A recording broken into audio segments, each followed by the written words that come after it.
Bienvenue Stop Invest, la chaîne des top d'investissement. Ici, on parle essentiellement d'entreprises de qualité. Avons-nous une opportunité d'investissement sur Essex Property Trust? C'est la question à laquelle on va essayer de répondre en se basant sur l'état financier de la compagnie. Je rappelle que ceci représente uniquement mon point de vue et non un conseil d'investissement. Et comme d'habitude, je me réserve le droit de me tromper. Donc, on en a déjà parlé au mois de décembre de cette année, enfin 2022 par là. On voit ici déjà que c'est l'immobilier ici résidentiel.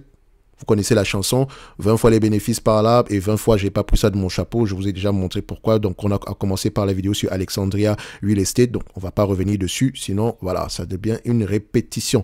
Ok. Et comme je l'ai dit, les éléments quantitatifs c'est une partie, les éléments qualitatifs c'est ça qui vous permet ici d'investir à long terme avec confiance. Donc ici on pourrait se négocier aux alentours de 275 $ l'action. Disons 276 ici. Donc on va mettre ici 276 moins la dette nette en date d'aujourd'hui. Attention, j'ai pas encore enlevé la dette nette. Moi la dette nette en date d'aujourd'hui on a combien? 276 ici moins la dette nette. On a une dette nette de combien? Voilà. Dette nette ici de 92, donc disons 93. 276 moins 93. Donc idéalement, on aimerait l'avoir aux alentours de 183 $ l'action. 183 $ l'action, est-ce que c'est aux alentours ici de notre rendement de 8% qu'on a tendance ici à rechercher sur la plupart de ces entités-ci?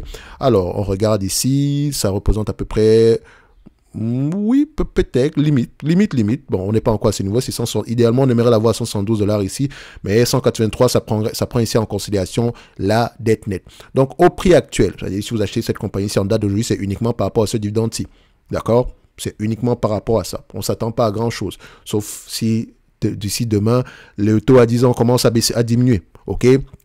Et pour le moment, ce n'est pas prévu. OK? Donc, pour moi, ici, aujourd'hui, et c'est que c'est juste correctement évalué. Voilà, différence entre 119 ici, voilà, et 120 ici et 183, on a plus ou moins 20% par là.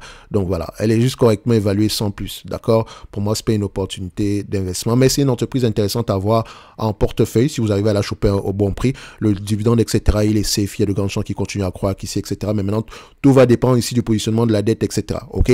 Ce n'est que mon point de vue et non un conseil d'investissement. Et comme d'habitude, je me réserve le droit de me tromper et on se donne rendez-vous sur la prochaine vidéo. N'oubliez pas, en lien dans la description de cette vidéo aussi, vous avez la top newsletter qui est gratuite où on partage vraiment ici des analyses sectorielles. On en a fait une sur le segment des rates ici. D'accord? Merci.